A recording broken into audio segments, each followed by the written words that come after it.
غير رؤيا والخالق من غير رويا والصلاة والسلام على من اختاره الله من شجرة الأنبياء ومشكاة الضياء وزواية العليا وسرة البتها ومصابيح الظلمة وينابيع الحكمة أبي القاسم محمد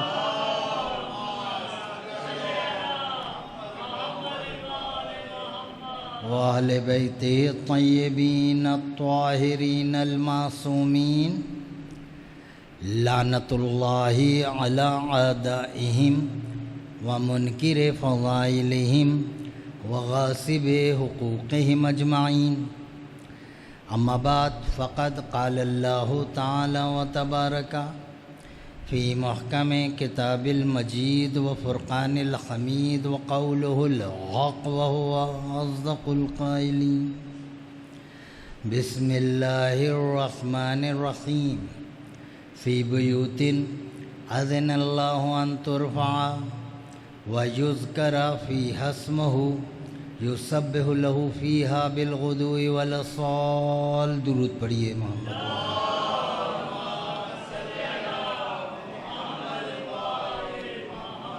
مومنین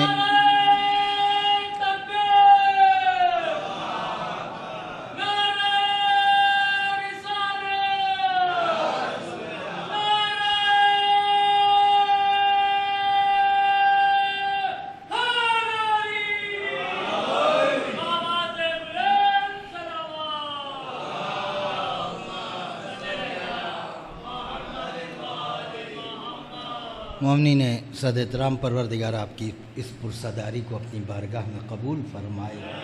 جو لوگ بے روزگار ہیں در زہرہ سے بٹنے والے رزق کا واسطہ انہیں روزی روزگار عطا ہو۔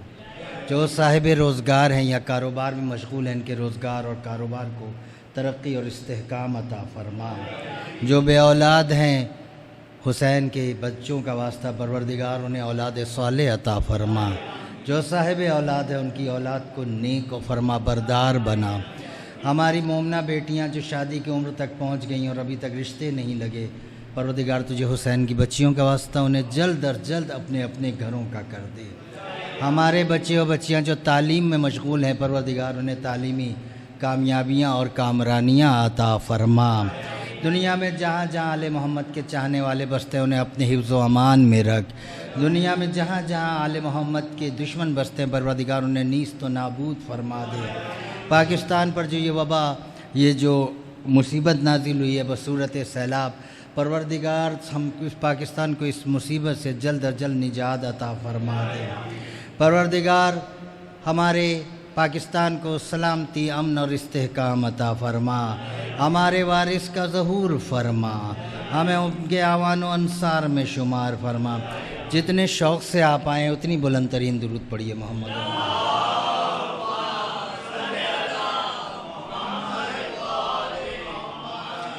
سورہ مبارکہ نور قرآن کا 24واں سورہ، اس کی آیت نمبر 35 کی تلاوت کا شرف حاصل کیا گیا۔ ارشاد ہوتا ہے فی بیوتن اذن اللہ ان ترفع ویذکر فیہا اسمہ یسبح لہ فیہا بالغدو والآصال۔ اللہ کہتا ہے میرے نور کی مثال کچھ گھروں میں ہے، کچھ گھروں میں میرے نور ہے، پر تمہیں چاہیے کہ ان گھروں کو بلند کرو۔ کیا مطلب ہے بلند کرنے سے؟ کیا دیواریں بلند کریں؟ نہیں، ان کی معرفت بلند کرو۔ علامہ نقن صاحب قبلہ ایک جملہ کہا کرتے تھے، انہی کے اصال ثواب کی نقطہ نظر سے میں آپ کو سنا رہا ہوں۔ وہ فرماتے تھے کہ معرفت آل محمد ایک سمندر ہے، اس میں ڈبکی لگا دو، کوئی نہ کوئی تو ہیرا ہاتھ لگ ہی جائے گا۔ زندگی کا مقصد آل محمد کی معرفت کو بنائیں، زندگی کا مقصد معرفت کو بنائیں۔ معرفت ہوتی ہے تو عبادت ہوتی ہے، معرفت نہ ہو تو عبادت عادت بن جاتی ہے، کیونکہ عبادت اور عادت میں صرف بے کے نقطے کا ہی فرق ہے۔ بے ہے رسول، نقطہ ہے علی۔ جہاں علی و نبی ہوں وہاں عبادت ہوتی ہے، اور جہاں علی و نبی نہ ہوں وہاں عبادت بھی نہیں ہوتی۔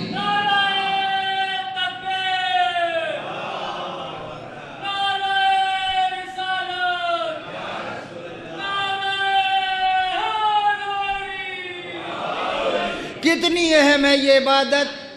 من ماتا ولم یعرف امام زمانہ ہی ماتا میتتن جاہلیہ، اگر کوئی مر گیا اور اپنے زمانے کے امام کو نئی معرفت حاصل کی، نہیں پہچانا، جاننا نہیں ہے پہچاننا ہے۔ جانتے تو نہ ماننے والے بھی ہیں کہ یہ علی ہیں، یہ حسن ہیں، یہ حسین ہیں، جاننا نہیں ہے پہچاننا ہے۔ جو انہیں پہچانے بغیر مر گیا وہ جاہلیت کی موت مرا۔ کتنی اہم ہے یہ معرفت۔ مفاتح الجنان میں ایک دعا ہے، شروع میں مل جاتی ہے، اسے کہتے ہیں دعائے معرفت۔ اس کے چند جملے سنیے، غضب کی دعا ہے۔ اللہم عرفنی نفسک فإنک ان لم تعرفنی نفسک لم عارف رسولک۔ اللہم عرفنی رسولک فإنک ان لم تعرفنی رسولک لم عارف حجتک۔ اللہم عرفنی حجتک فإنک ان لم تعرفنی حجتک ضللت عن دینی۔ اے اللہ مجھے اپنی معرفت کرا، کیونکہ اگر تو نے اپنی معرفت نہ کرائی لم عارف رسولک تو میں تیرے رسول کو نہیں پہچان پاؤں گا۔ اور اے اللہ اپنے رسولوں کی معرفت کرا، اگر تیرے رسولوں کو نہ پہچانا نقصان کیا ہے؟ لم عارف حجتک، میں تیری حجت کی معرفت نہیں کر پاؤں گا۔ اور پھر آخری جملہ اس کا اللہم عرفنی حجتک، اے اللہ مجھے اپنی حجت کی معرفت کرا، نہ کرائی تو نقصان کیا ہے؟ ضللت عن دینی، میں دین ہی سے باہر چلا جاؤں گا۔ نہیں، آپ نے ابھی غور نہیں کیا۔ دیکھیں، اللہ اپنی معرفت کرا، اللہ کی معرفت نہ ہوئی تو نقصان کیا ہے؟ رسول کی معرفت نہیں ہو سکے گی، مگر دین میں تو آدمی رہے گا نا، دین سے تو باہر نہیں جائے گا نا۔ اے اللہ اپنی معرفت کرا، نہ کرائی نقصان کیا ہوگا؟ کہ تیرے رسول کو نہیں پہچان سکوں گا، مگر دین میں تو رہوں گا نا۔ اللہم عرفنی رسولک، اور اے اللہ اب اپنے رسول کی بھی معرفت کرا، نہ کرائی نقصان کیا ہوگا؟ حجت کو نہیں پہچان سکوں گا، مگر دین میں تو رہے گا نا۔ اللہم عرفنی حجتک، اے اللہ اپنی حجتوں کی معرفت کرا، اگر نہ کرایا تو نقصان کیا ہوگا؟ سرے سے دین ہی سے نکل جائے گا۔ نہیں، سرے سے اللہ کی معرفت نہ ہوئی دین سے نہ نکلے گا۔ رسول کہتے ہیں بڑھاتے ہیں، ہم نہیں بڑھاتے، پڑھ کر تمہیں سناتے ہیں۔ اس گھرانے کی عظمت کو سمجھو۔ اللہ کی معرفت نہ ہوئی، نقصان رسول کی نہیں ہو سکے گی، دین میں رہے گا۔ رسول کی نہیں ہوئی، نقصان یہ ہوگا حجت کی نہیں ہو سکے گی، دین میں تو رہے گا۔ لیکن اگر حجت کی معرفت نہ ہوئی تو دین ہی سے نکل جائے گا۔ دلیل دوں، شیطان لعنتی عبادت کی کمی کی وجہ سے نہیں بنا، معرفت کی کمی کی وجہ سے۔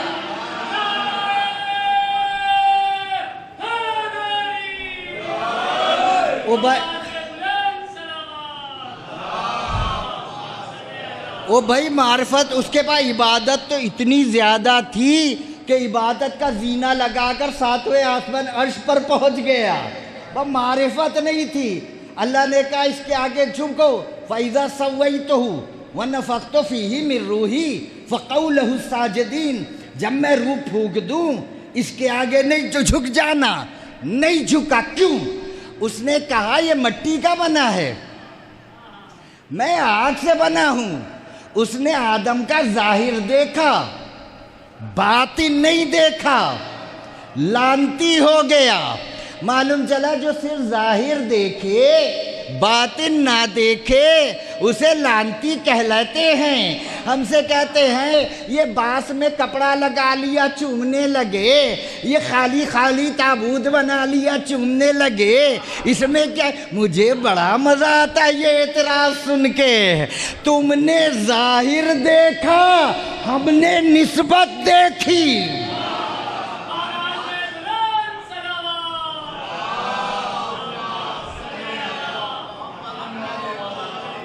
تم نے ظاہر دیکھا، ہم نے نسبت دیکھی۔ اچھا، شیطان نے جناب آدم کو بنایا قبلہ، کیوں؟ یہ ہے نا گلاس، یہ گلاس ہے ظرف، اس کے اندر جو پانی ہے وہ کہلائے کا مظروف۔ آدم تھے ظرف، آدم کے آگے جب ظرف میں آیا 5 کا نور، آدم بنے قبلہ۔ آدم تھے ظرف، 5 تھے مظروف۔ اللہ نے آدم کی ساری نالائق اولادوں کے لیے پہلے دن فیصلہ کر دیا، جو 5 کے ظرف کا انکار کرے وہ تو لعنتی ہوتا ہے، اور جو خود 5 کا انکار کرے وہ کتنا بڑا لعنتی ہوگا۔ اللہ نے ہم نے ان کو ظاہر بھی ماننا ہے، ہم نے ان کا باطن بھی ماننا ہے، ان کا ظاہر بھی ماننا ہے۔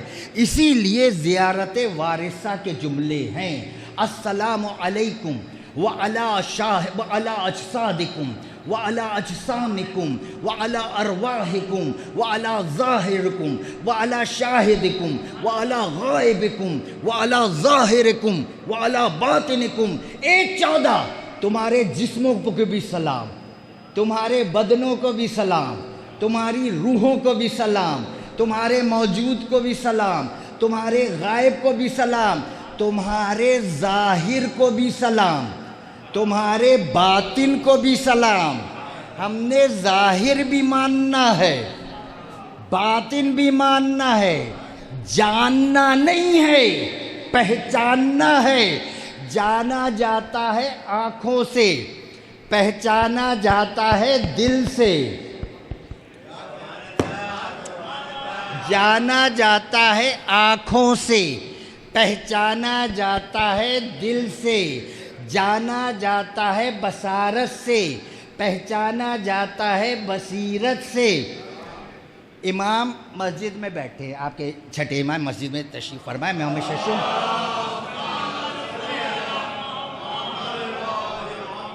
ابو بصیر بھی امام کے صحابی موجود ہے۔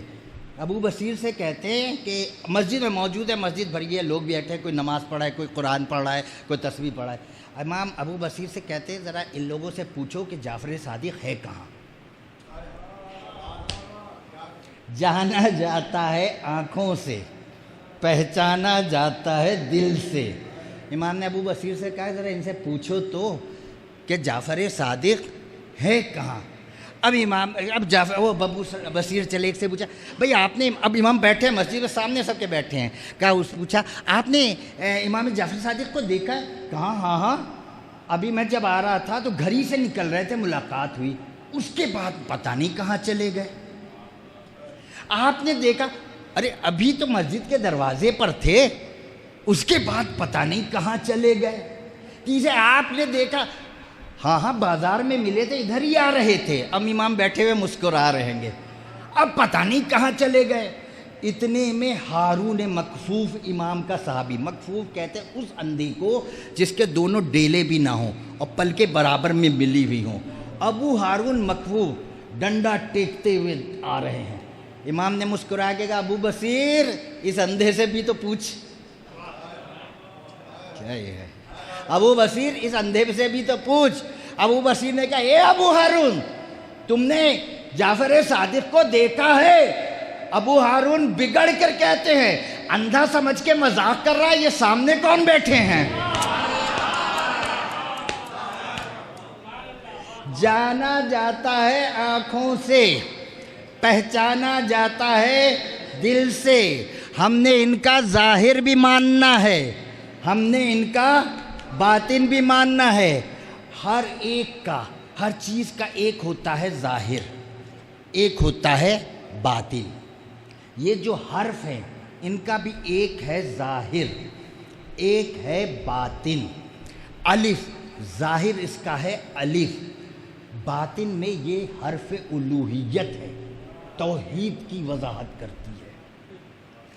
بے ظاہر اس کا کیا ہے؟ بے، باطن ہے یہ حرف نبوت. نقطہ ظاہر نقطہ ہے، باطن ہے علامت ولایت. یہی وجہ ہے کہ ابن عباس کا ہاتھ پکڑ کے علی نے بٹھایا اور بٹھا کر کہا سن ابن عباس، کائنات میں جو کچھ بھی علم ہے وہ سارا کا سارا سمٹ کر آ گیا قرآن میں. قرآن میں جو کچھ بھی علم ہے وہ سارا سمٹ کر آ گیا الحمد میں. الحمد میں جو کچھ بھی علم ہے وہ سارا کا سارا سمٹ کر آ گیا بسم اللہ میں. بسم اللہ میں جو بھی علم ہے وہ سارا سمٹ کر آ گیا با میں. با میں جو کچھ بھی علم ہے وہ سارا سمٹ کر آ گیا نقطے میں. اور ادھر ادھر نہ دیکھ، میری طرف دیکھ. انا نقطۃ تحت البا، وہ با کے نیچے کا نقطہ میں علی ہی تو ہوں.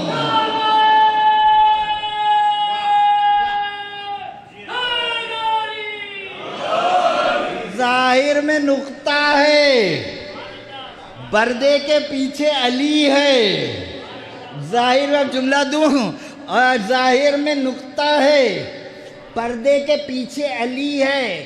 اسی لیے تو اس نے پردے کے پیچھے علی دیکھ لیا تھا، اسی لیے ساری زندگی بسم اللہ ہی پڑھنی چھوڑ دی. ظاہر میں نقطہ، پردے کے پیچھے. اچھا حرف دو طرح کے ہوتے ہیں، ایک ہوتے ہیں نقطے والے، ایک ہوتے ہیں بغیر نقطے کے. اچھا جو نقطے والے ہوتے ہیں وہ بھی دو طرح کے ہوتے ہیں. ایک وہ ہوتے ہیں کہ نقطہ ہٹا دو پھر بھی پڑھ لیے جائے، جیسے شین، تینوں نقطے ہٹا دیں سین پڑھ لیا جائے گا. زال نقطہ ہٹا دیں دال پڑھ لیا جائے گا. زے نقطہ ہٹا دیں رے پڑھ لیا جائے گا. مگر کچھ ہوتے ہیں نقطہ ہٹا کر دکھاؤ پڑھ کر سناؤ. بے نقطہ ہٹا کر دکھا، پہ پڑھ کر سنا. اللہ نے قرآن کی ابتدائی نقطے سے اس لیے کی ہے. اب سمجھ میں آیا یہ مدارس سے دہشت گرد کیوں پیدا ہو رہے ہیں. اور جب نصابی بغض علی کا ہوگا تو علم کیا خاک آئے گا. نقطے اللہ نے شروع ہی کیا نقطے سے. ہمارے یہاں کہتے ہیں نا کہ کل ہمارے بچے کی بسم اللہ ہے آئیے گا.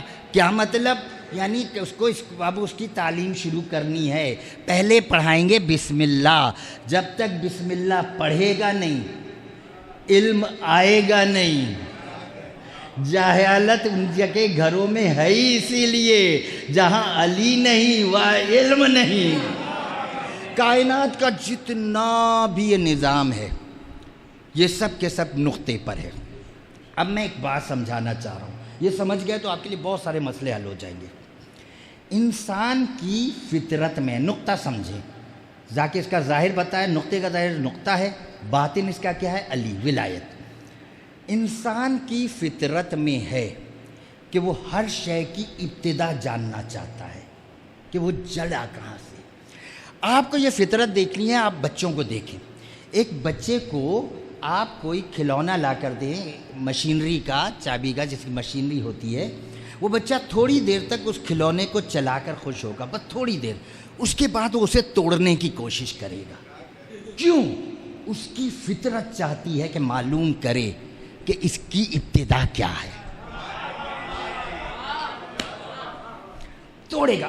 اچھا کھلونا ٹوٹ گیا، اب اندر سے مشینری نکلی، اب اسے بھی توڑے گا، کیونکہ وہ ابتدا میں جانا چاہتا ہے گا، وہ ابتدا معلوم کرنا چاہتا ہے کہ اس کی ابتدا ہے کیا. فطرت انسانی چاہتی تھی کہ معلوم کرے کائنات کی ابتدا کیا ہے. معلوم کرتی رہی، یہاں تک کہ آ کر اس نقطے پر ٹھہری کہ ساری کائنات بنی ہے ایٹم سے. سب نے کہا ہمیں ابتدا معلوم ہو گئی, ایبسلوٹ ون کہلاتی ہے یہ, ہمیں معلوم چل گئی وحدت مطلقہ کہاں ہے, جہاں سے شروع ہوئی. پھر پتہ لگا کہ ایٹم بھی ابتدا نہیں ہے, وہ خود 3 چیزوں سے مل کر بنا ہے, الیکٹران, پروٹون, نیوٹران. پھر معلوم چلا یہ بھی ابتدا نہیں ہے, یہ کوارک سے مل کر بنا ہے. اب انسان ابتدا کی طرف چلتا رہا یہاں تک کہ پہنچ کر رکا, اور اس نے کہا یہ جو نقطہ ہوتا ہے اس سے آگے کچھ بھی نہیں ہے. نقطے کی میں فلسفے کا بہت اہم مسئلہ بہت آرام سے آپ کو سمجھانے کی کوشش کر رہا ہوں. نقطہ وہ ہوتا ہے جس میں نہ لمبائی ہوتی ہے, نہ چوڑائی ہوتی ہے, نہ عمق ہوتا ہے, 3 ڈائمنشن نہیں ہوتا, یہ بسیط جسم ہوتا ہے. انسان نے کہا وحدت مطلقہ یہ نقطہ ہے, بھائی یہیں سے سارا نظام شروع ہوا. مگر حقیقت میں یہ نقطہ وحدت کی علامت نہیں ہے, یہ نقطہ دلیل ہے اس کی وحدت کی. انسان اس نقطے سے آگے بڑھ ہی نہیں سکتا, سوچ ہی نہیں سکتا. ہم نے نقطے کی معرفت حاصل کرنی ہے, نقطے نے اس کی معرفت کرانی ہے. ہم نے نقطے تک آنا ہے, نقطے نے اس تک لے جانا ہے. اسی لیے تو 14 کہا کرتے تھے لولانا ما عرف اللہ, ہم ہوتے نہیں وہ پہچانا ہی نہیں جاتا.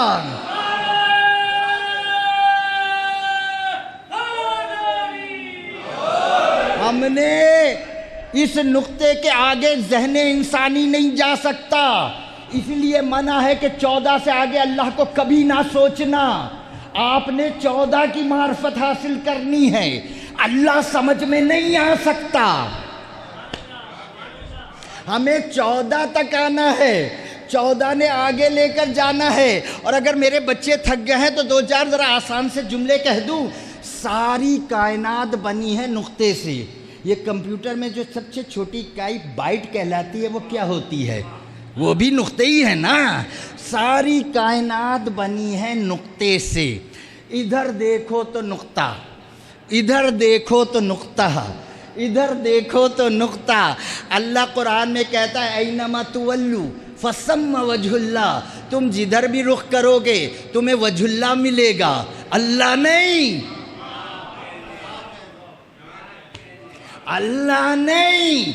اینما تولو فثم وجہ اللہ, جدھر نقطہ جدھر نظر کرو گے ادھر تمہیں اللہ ملے گا. 14 ہے دلیل, اللہ ہے دعویٰ. توحید تو اللہ تو سے سنا ہے نا, دیکھا تو کسی نے نہیں ہے. اللہ ہے دعویٰ, 14 ہے دلیل. دلیل باطل ہو جائے تو دعویٰ باطل ہو جاتا ہے. جہاں جہاں دعویٰ ہوتا ہے وہاں وہاں دلیل ہوتی ہے. لوگ پوچھتے ہیں علی کہاں کہاں ملے گا, اور جہاں جہاں جلی ہے وہاں وہاں علی ہے.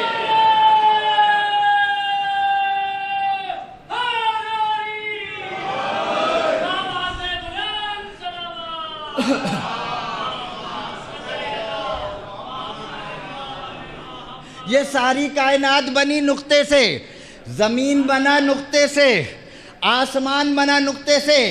نقطہ غائب ہو تو نقطہ کہلاتا ہے, ظاہر ہو تو خط بن جاتا ہے. نقطہ غائب ہو تو نقطہ کہلاتا ہے, نقطہ نظر نہیں آتا ہے. نقطہ غائب ہو تو نقطہ کہلاتا ہے, ظاہر ہو تو خط بن جاتا ہے. کائنات سمٹے تو نقطہ کہلاتی ہے, بکھرے تو کائنات بن جاتی ہے. ہر شے بنی نقطے سے.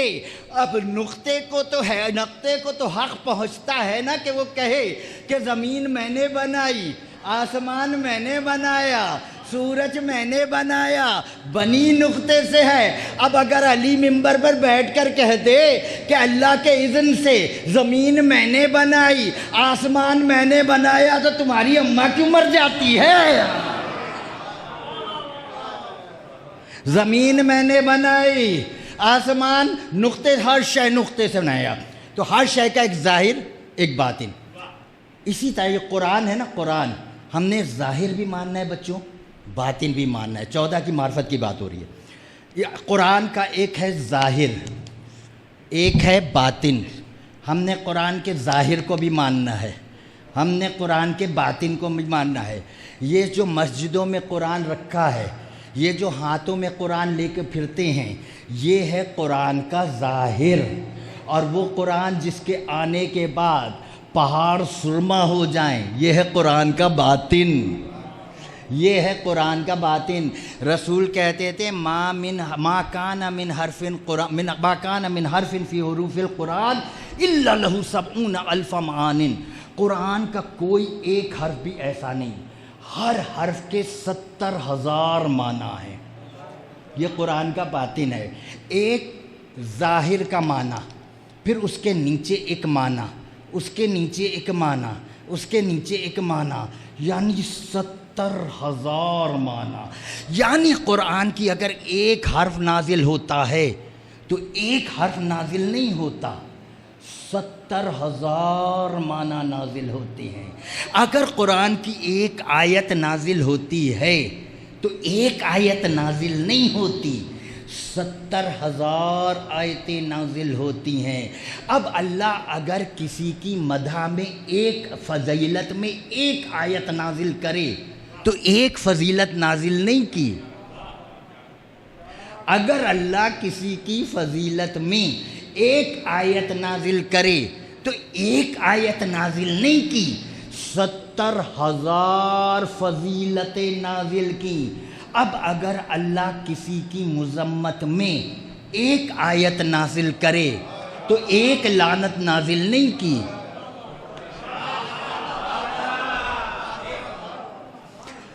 وہی بولتے رہا کرے تاکہ مجھے لگے میں اردو ہی میں تقریر کر رہا ہوں، کہیں پشتو تو نہیں شروع ہو گیا۔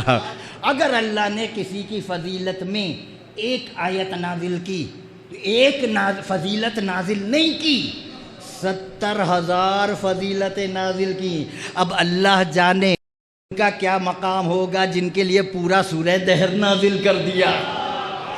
اسی طرح اگر اللہ نے کسی کی لعنت میں ایک آیت نازل کی تو ایک لعنت نازل نہیں کی، 70,000 لعنتیں نازل کی۔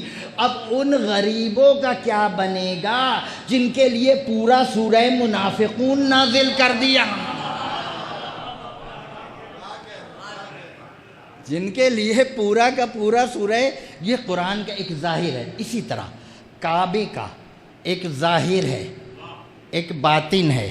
ہم نے کعبے کا ظاہر بھی ماننا ہے، ہم نے کعبے کا باطن بھی ماننا ہے۔ یہ جو کعبے کی دیواریں ہیں، یہ جو کعبے پر پردہ پڑا ہوا ہے، یہ جو کعبے کے قلب پر سنگ اسود نصب ہے، یہ ہے کعبے کا ظاہر۔ اور یہ جو کعبے کی دیوار پر ایک لکیر ہے جس کے ہم فقیر ہیں، یہ جو کعبے کی دیوار پر ایک لکیر ہے جس کے ہم فقیر ہیں، یہ کعبے کا باطن ہے۔ اسی طرح 14 کا بھی ایک ظاہر ہے، ایک باطن ہے۔ ہم نے ان کا ظاہر بھی ماننا ہے، ہم نے ان کا باطن بھی ماننا ہے۔ رسول کا ایک ظاہر ہے، ایک باطن ہے۔ سب سے آخر میں آئے، یہ میرے رسول کا ظاہر ہے۔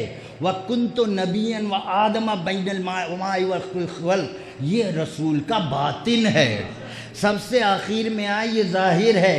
جب آدم آب و گل میں تھے اس وقت بھی نبی تھے، یہ میرے رسول کا باطن ہے۔ میرے سرکار اندھیرے میں چراغ لے کر راستہ تلاش کریں، یہ رسول کا ظاہر ہے۔ اور رسول کے جسم کی روشنی سے ام المومنین سوئی چن لیں، یہ رسول کا باطن ہے۔ بی بی فاطمہ کا ایک ظاہر ہے، بی بی بطول کا ایک باطن ہے۔ ہم نے ظاہر بھی ماننا ہے، ہم نے باطن بھی ماننا ہے۔ بطول اپنے بابا کا احترام کرے، یہ بطول کا ظاہر ہے۔ نبوت بطول کو دیکھ کر کھڑی ہو جائے، یہ بطول کا باطن ہے۔ بطول دختر رسول کہلائے، یہ بطول کا ظاہر ہے، اور زبان رسالت سے ام ابیہا بن جائے، یہ رس بطول کا باطن ہے۔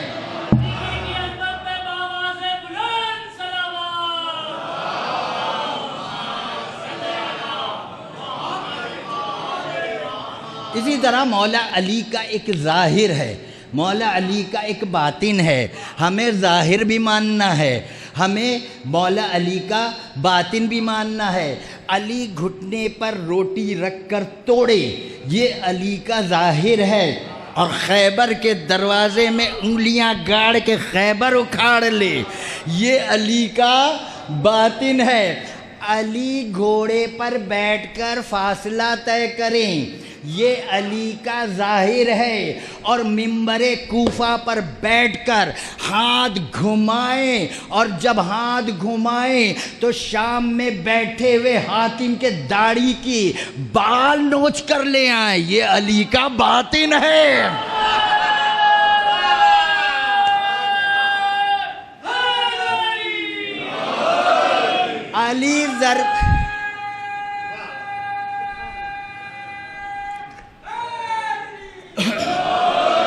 علی ضربت کھا کر شہید ہو جائیں، یہ علی کا ظاہر ہے، اور دوسروں کو ہلاکت سے بچائیں، یہ علی کا باطن ہے۔ بھی مولا سید سجاد کا ایک ظاہر ہے، ایک باطن ہے، ہمیں ظاہر بھی ماننا ہے، باطن بھی ماننا ہے۔ سجاد کے ہاتھ میں ہتھکڑیاں ہوں، یہ مولا کا ظاہر ہے، اور انہی ہاتھوں کی دھون جواہرات بن جائے، یہ سید سجاد کا باطن ہے۔ امام باقر کا ایک ظاہر ہے، ایک باطن ہے، امام باقر کو لوگ سلام کریں، یہ امام کا ظاہر ہے، رسول جابر کے ذریعے سلام کہلائیں، یہ امام باقر کا باطن ہے۔ امام جعفر صادق کا ایک ظاہر ہے، ایک ان کا باطن ہے، ایک ظاہر ہے، ایک باطن ہے۔ دنیا سے 3000 شاگرد امام جعفر صادق کے شاگرد بن جائیں، یہ امام کا ظاہر ہے، اور ابو حنیفہ بھی اپنے آپ کو شاگرد کہلائے، یہ میرے امام کا باطن ہے۔ امام موسیٰ کاظم کا ایک ظاہر ہے، امام موسیٰ کاظم کا ایک باطن ہے، خود قید خانے میں قید ہوں، یہ امام کا ظاہر ہے، اور اپنے چاہنے والوں کو بادلوں پر بٹھا کر مدینے بھجوا دیں، یہ امام کا باطن ہے۔ امام علی رضا کا ایک ظاہر ہے، امام علی رضا کا ایک باطن ہے۔ امام مامون کی ولی عہدی قبول کر لیں، یہ امام کا ظاہر ہے، اور شاق قالین میں بنے شیر کو اشارہ کر کر حقیقت میں بدل دیں، یہ میرے امام کا باطن ہے۔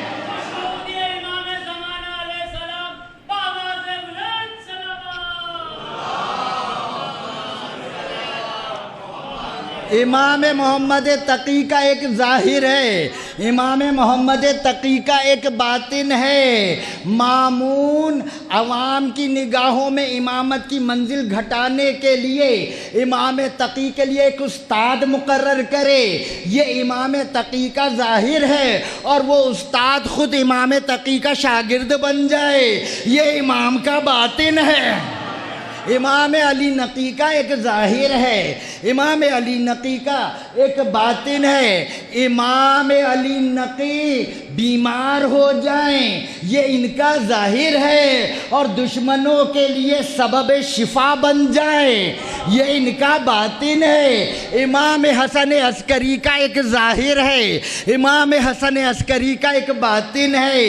امام حسن عسکری ساری زندگی قید میں گزار دے، یہ امام کا ظاہر ہے، اور بھوکے شیر امام کے قدموں پر سجدہ کریں، یہ امام کا باطن ہے۔ ہمارے آخری امام کا لقب ہے قائم، یہ میرے امام کا ظاہر ہے۔ پھر سنیے، ہمارے آخری امام کا لقب ہے قائم، یہ ہمارے امام کا ظاہر ہے، اور دنیا ان کے وجود سے ہے قائم، یہ ان کا باطن ہے۔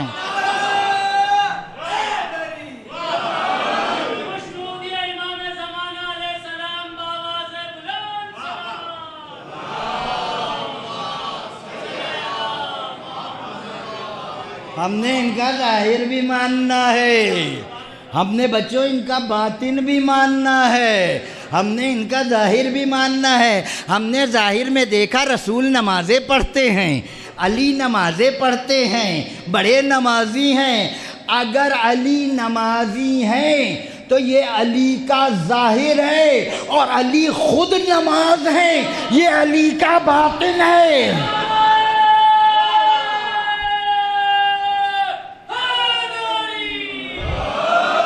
یہ خود نماز ہے۔ مولا کہتے تھے نا انا صلاۃ المومن، میں مومن کی نماز ہوں۔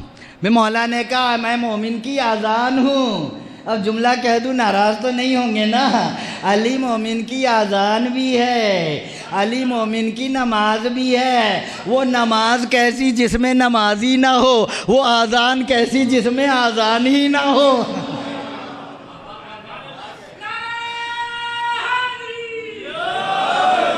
ہم نے ان کا ظاہر بھی ماننا ہے۔ 14 کے اسی کا معرفت بلند کرو اور بلند کرو اور بلند کرو۔ ہم نے ان کا ظاہر بھی ماننا ہے، ہم نے ان کا باطن بھی ماننا ہے۔ کتنی اہم ہے یہ معرفت، کتنی اہم ہے۔ پہچان جاننا نہیں ہے، معرفت کا مطلب جاننا نہیں، پہچاننا ہے۔ کتنی اہم ہے ان کی معرفت، ان کو پہچاننا کتنا اہم ہے۔ رسول منبر پر بیٹھے ہوئے تھے، سامنے مومنین کا مجمع ہے، مسلمانوں کا مجمع ہے۔ رسول تقریر فرما رہے ہیں، شریعت سکھا رہے ہیں، نماز پڑھنے کا طریقہ سکھا رہے ہیں، روزہ رکھنے کا طریقہ سکھا رہے ہیں، طہارت کے احکام بیان کر رہے ہیں، شریعت بیان کر رہے ہیں۔ اتنے میں بطول کے گھر کا دروازہ کھلا اور بطول کا سب سے چھوٹا بیٹا نکلا۔ اب رسول کیا سکھا رہے ہیں؟ شریعت سکھا رہے ہیں، نماز سکھا رہے ہیں، روزہ سکھا رہے ہیں، لوگوں کو طہارت کی اقسام بتا رہے ہیں، شریعت سکھا رہے ہیں۔ اتنے میں بطول کے گھر کا دروازہ کھلا، بطول کا سب سے چھوٹا بیٹا نکلا، سامنے نانا کو دیکھا، دوڑ لگائی کہ نانا کے پاس جلدی پہنچو۔ جیسے ہی چلا، پیر ابا کے دامن میں الجھے، حسین زمین پر گرنے لگے۔ جیسے ہی گرنے لگے، اب جو میں پڑھ رہا ہوں میں بتا دوں تاکہ بعد میں پریشان ہوتے نہ پھرے، کہ جعفر شوستی کی کتاب ہے خصائص حسینیہ۔ جیسے ہی رسول نے کو دیکھا، بچہ دوڑا، پیر ابا کے دامن میں پھنسے، حسین زمین پر آنے لگے۔ جیسے ہی گرنے لگے، رسول نے خطبہ توڑا، شریعت چھوڑا۔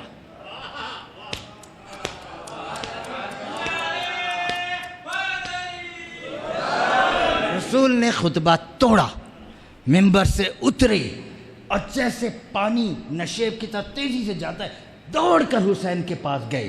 اس سے پہلے کہ حسین زمین پر آتے، رسول نے اٹھایا، گود میں رکھ لیا۔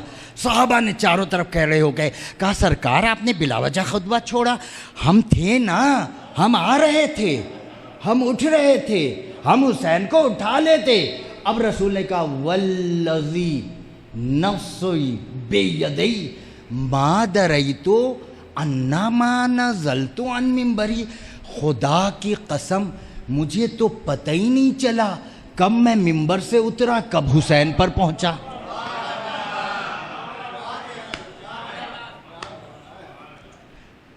اس رسول دوڑے، صحابہ نے کہا ہم اتنے موجود تھے، شہزادے کو اٹھا لیتے، ہم آ رہے تھے، آپ نہیں آ گئے۔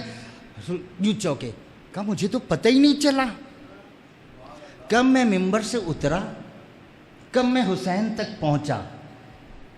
ہمارے اوپر یہ حالت ہو تو اسے کیا کہلاتی ہے؟ غفلت۔ ہوتا ہے نا آدمی غفلت میں یوں ہاتھ کرتے کرتے کسی گرم چیز کہ مجھے تو پتہ ہی نہیں چلا، پتہ نہیں ذہن کہاں تھا۔ مگر حجت پر ایک لمحے کے لیے اگر غفلت طاری ہو جائے، کائنات کا نظام معطل ہو جائے گا۔ ہو ہی نہیں سکتی غفلت، ہو ہی نہیں سکتی۔ تو یہ جو رسول نے کہا مجھے تو پتہ ہی نہیں چلا، اب اس طرح چپ رہیں گے تو اتنی اچھی بات نہیں سناؤں گا میں۔ اب ساری محنت تو نہیں کرائے نا، کوئی تو اتنی تو زیادتی نہیں کرے ہیں، ایک ایک جملے کی قیمت ادا کریں۔ رسول نے کہا مجھے تو پتہ ہی نہیں چلا میں کب منبر سے اترا، کب حسین تک پہنچا۔ غفلت ہو سکتی ہے رسول کو؟ حجت کو ایک لمحے کی غفلت نہیں ہو سکتی۔ سوتا ہے جب بھی غافل نہیں ہوتا، ان کا دل بیدار رہتا ہے، ان پر غفلت نہیں. تو یہ رسول نے کیوں کہا؟ یہ ان پر یہ حالتیں طاری کب ہوتی ہیں ان ہستیوں پر؟ ایک اور واقعہ سناؤں. جنگ میں علی کے پیروں میں لگ گیا تیر. تیر نکالنا چاہا، درد ہوتا تھا. رسول نے کہا چھوڑ دو، ابھی نماز پڑھے پھر تیر نکال لینا. ابھی نماز پڑھے تو تیر نکال لینا. 2 سجدوں کے درمیان فاصلہ ہی کتنا ہوتا ہے، وقت ہی کتنا لگتا ہے. علی ایک سجدے میں گئے، تیر کھینچ لیا، دوسرے سجدے میں گئے، نماز ختم کی. علی نے کہا یہ خون کیسا ہے؟ کہا سرکار آپ کو پتہ نہیں لگا، ہم نے تیر نکال لیا.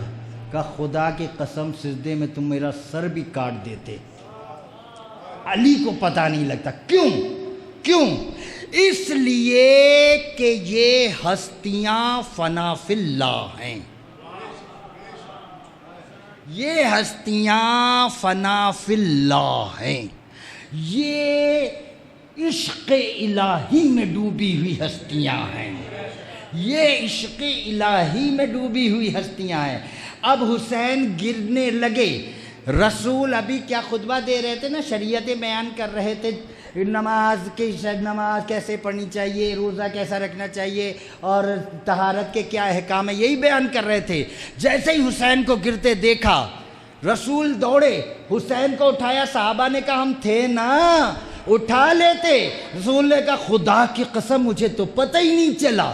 کب میں ممبر سے اترا، کب میں حسین تک پہنچا، اور معلوم چلا نظر رسالت میں دیکھنے میں حسین گر رہے تھے، نظر الہی میں توحید زمین پر آ رہی تھی.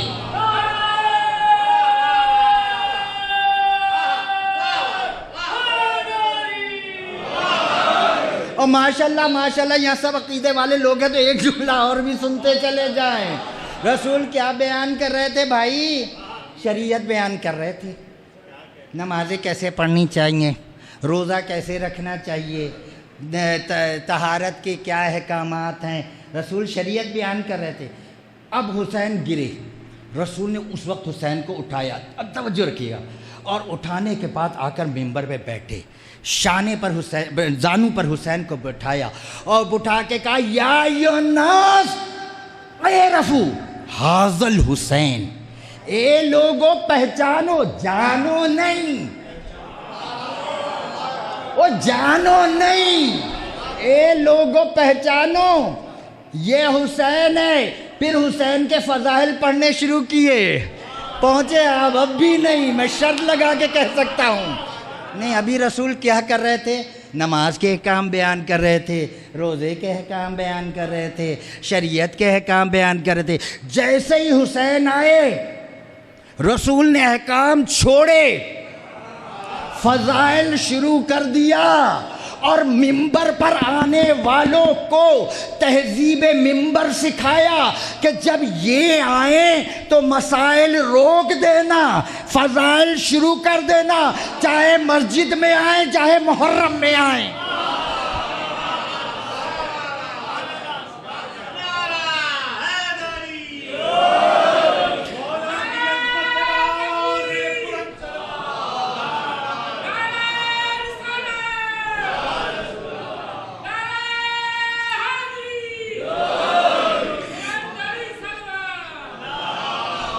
اب حسین کے فضائل شروع ہوئے. یا ایھا الناس اعرفوا ھذا الحسین. لوگوں پہچانو یہ حسین ہے. جدہ افضل من جد یوسف بن یعقوب. اس کا نانا یوسف بن یعقوب سے افضل ہے کہ نانا سے افضل ہے. جدہ فی الجنہ.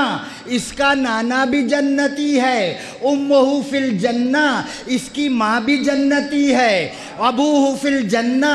اس کا بابا بھی جنتی ہے. اس کی پھپھیاں بھی جنتی ہے. اس کا بھائی بھی جنتی ہے. وآلہ فی الجنہ. اس کی اولاد بھی جنتی ہے. ومحبہ فی الجنہ. اس کے چاہنے والے بھی جنتی ہیں. نہیں ٹیپ کا بند تو سنایا ہی نہیں. اس کا بابا بھی جنتی، اس کی اماں بھی جنتی، اس کا بھائی بھی جنتی، اس کے اولاد بھی جنتی، وَمُحِبُّهُ فِي الْجَنَّةِ، اور اس کا محب بھی جنتی ہے، وَمُحِبُّ مُحِبِّهِ فِي الْجَنَّةِ، اور جو اس کے چاہنے والوں کے چاہنے والے ہیں وہ بھی جنتی ہے۔ آپ نے دیکھا ان کی معرفت کی تاثیر کہاں تک جاتی ہے۔ ان کے چاہنے والوں کے، اب یہاں پہ جنت میں ایسے ہی چلے جائیں گے، وہ ایسے نہیں جائیں گے تو ویسے چلے جائیں گے، علی جنت دے دیں گے۔ یہ بھی بیٹھ کے لوگوں کو، وہ بھائی یہ فضائل پڑھنے سے بے عملی نہیں پیدا ہوتی، اس میں تو اور آدمی سوچتا ہے کہ ہمارا مولا اتنا کریم ہے، کریموں کے سامنے جانے کے لیے کچھ تو منہ بنانا چاہیے۔ فضائل اب کہہ دیا مثلا کہ جہاں بھی فضائل ہے، یہ کیسے ہو سکتا ہے، یہ جنت میں علی کو مان لیں گے، جنت میں چلے علی کرنے سے علی جنت بانٹیں گے، سمجھ نہیں آتا۔ اور بھائی آپ کی سمجھ میں نہیں آتا، جن کی سمجھ میں آتا علی انہی کو بانٹ دیں گے۔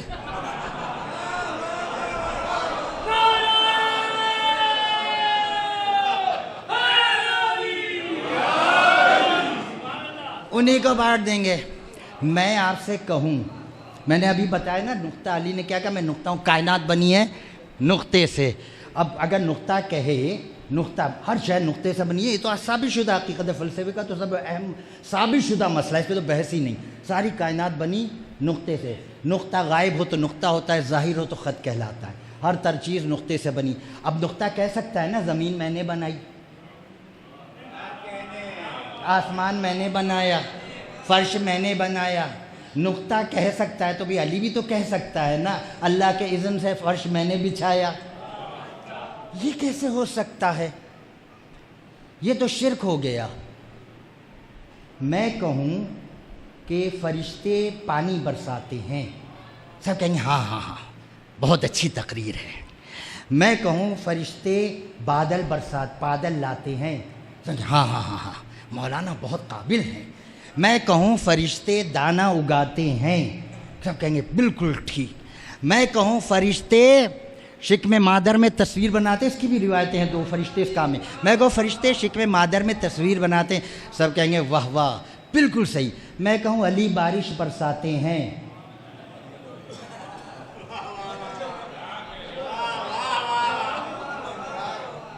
میں کہوں علی بارش برسات، یہ کیسے ہو گیا؟ میں کہوں فرشتے بارش برساتے ہیں، واہ واہ واہ واہ۔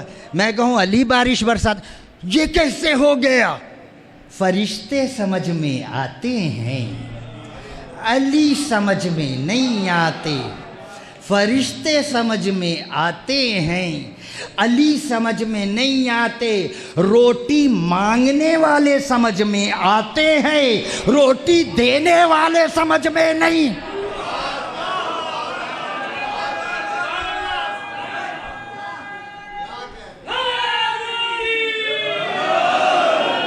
بس اس کے چاہنے والوں کے چاہنے والے بھی جنتی ہیں، اس حسین کے چاہنے والوں کے چاہنے والے بھی جنتی ہیں۔ ابھی آپ کے امام ششم کا میں نے ذکر کیا نا، تو ان کے ایک صحابی ابو بصیر کا بھی ذکر ہوا۔ ابو بصیر کی دوستی ہو گئی ایک شخص سے، اور بڑی عجیب دوستی۔ وہ تھا شامی، یعنی شامی عقیدے کا، اب آپ سمجھ گئے ہوں گے نا، شامی عقیدے کا تھا، ناسبی ہوا ایک طرح سے، شامی عقیدے کا۔ مگر پتہ نہیں اسے ابو بصیر سے کیا محبت ہو گئی کہ وہ ابو بصیر سے اس کی دوستی ہو گئی۔ اب دونوں میں بڑی بحثیں رہتی تھیں، بڑی بحثیں ہوتی تھیں۔ ابو بصیر قائل کرتے تھے، وہ قائل ہو کے ہی نہیں دیتا، لیکن دوستی بھی نہیں چھوٹتی تھی، روزانہ بحثیں ہو رہی ہیں باقائل۔ ایک دن اس شامی نے کہا ابو بصیر تم بہت امامت امامت امامت امامت، حسین کا چاہنے والوں کے چاہنے والے بھی جنتی ہیں، یاد رکھیے۔ کہا ابو بصیر تم روزانہ امامت امامت امامت کرتے رہتے ہو، اجی یہ بتاؤ اگر میں تمہارے امام کو مان لوں تو مجھے فائدہ کیا ہے؟ ابو بصیر نے کہا ماننا تیرا کام ہے، جنت دلانا میرا کام ہے۔ انہوں نے کہا اچھا میں مان لوں چلو تو پھر فائدہ کیا ہے؟ کہ ماننا تیرا کام ہے، جنت میں لے جانا میرا کام ہے۔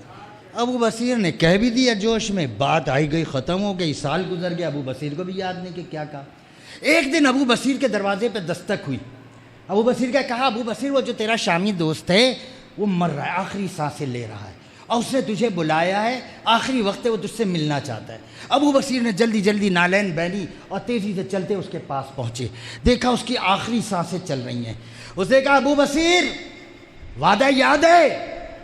اب ابو بصیر کو یاد اتنی پرانی بات. انہوں نے کہا کون سا وعدہ؟ کہا ابو بصیر تو نے کہا تھا کہ اگر تو میرے امام کو ماننے کا تو میں تجھے جنت دوں گا, یاد ہے؟ ابو بصیر کہا ہاں. کہا ہاں مجھے یاد ہے. کہا پھر ابو بصیر گواہ رہے کہ میں تیرے امام کی امامت پر مر رہا ہوں, عقیدہ رکھ کر مر رہا ہوں. ابو بصیر نے کہا بے فکری کس بات کی کرتا ہے, جا تیرے لیے جنت کا مکان تیار ہو گیا, جا تیرے لیے جنت کا مکان تیار ہو گیا. وہ مر گیا. اب چونکہ ابو بصیر کے عقیدے پہ مرا تھا, ابو بصیر کو رکنا پڑا. غسل دیا, کفن دیا, ساری ذمہ داری ان کی, نماز پڑھائی, تدفین کی, سب کچھ کیا. اتنے میں شام ہو گئی. اب ابو بصیر جب واپس پلٹی تو ذہن میں خیال آیا کہ میری حیثیت تو تھی ہی نہیں یہ جملہ کہنے کی کہ میں جنت تجھے دلاؤں گا.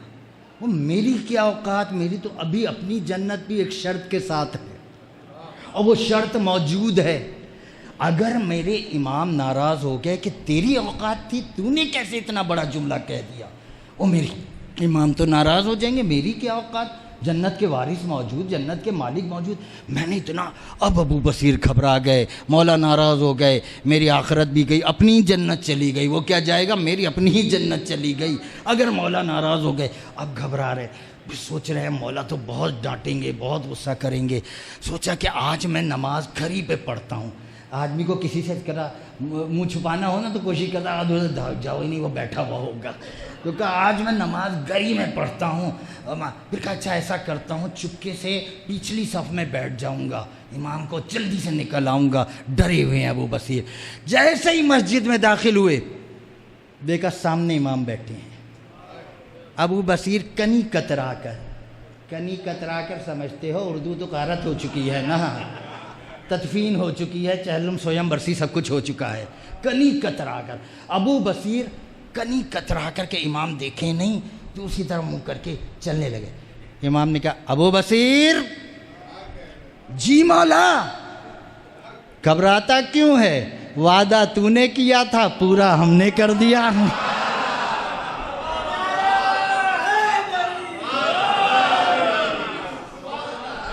کن کریموں کے دروازے پہ بیٹھے ہو, ان پر عقیدہ مضبوط کرو, ان کی معرفت کرو. زندگی کا مقصد معرفت محمد و آل محمد ہے.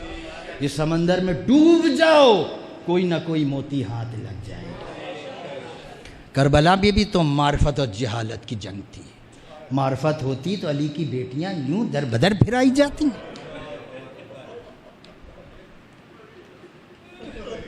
یوں تو آل محمد کے گھر کے ہر فرد کے لیے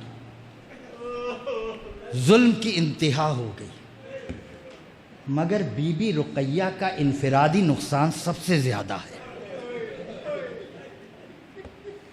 شوہر سرنامہ کربلا بنا جناب مسلم.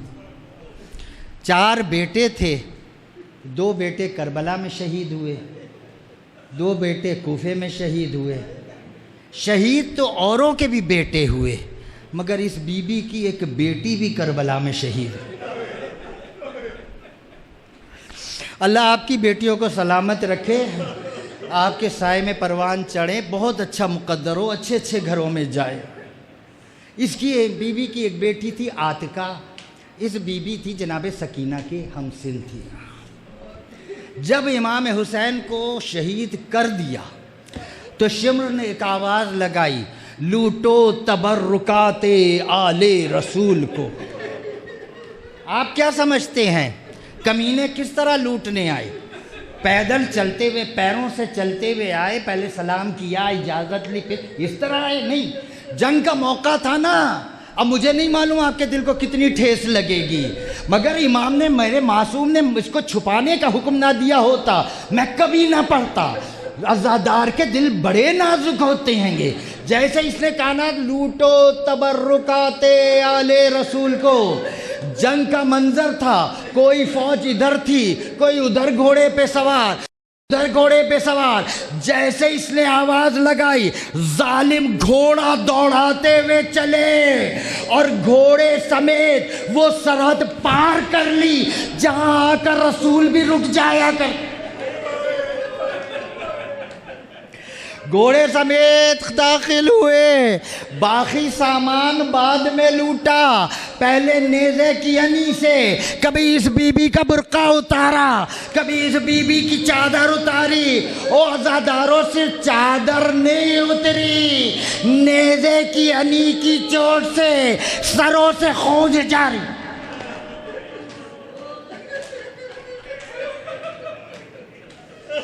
بی بی سکینہ کہتی ہیں، بی بی سکینہ کا بہن ہے، وہ کہتی ہیں میں نے دیکھا میری پیٹ پوپھی کے سر سے چادر اتر رہی ہے، ادھر اتر رہی ہے، میں سہم کر ایک جانب ہو گئی، ایک اس کمینے نے مجھے دیکھا، اس کی نگاہیں میرے کانوں میں پڑی ہوئی بالیوں تک پہنچی، کچھ مسکرایا، آ کر پہلے تو اس نے بالیاں کھولنے کی کوشش کی، پھر اسے ڈر ہوا کوئی اور نہ آئے، دونوں بالیوں میں ہاتھ ڈالا، سکینہ زمین سے بلند ہوئی، بالیاں ہاتھ میں، بچی زمین پر، مرتے مر گئی، کانوں کا زخم۔